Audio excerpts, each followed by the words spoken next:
Welcome to Tejas world. 24ാമത് ശ്രീമദ് ഭാഗവത തത്വ സമീക്ഷാ സത്രം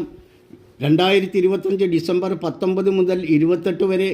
തൃശ്ശൂർ വടക്കാഞ്ചേരി പാർലിക്കാട് നൈമിഷാരണ്യത്തിൽ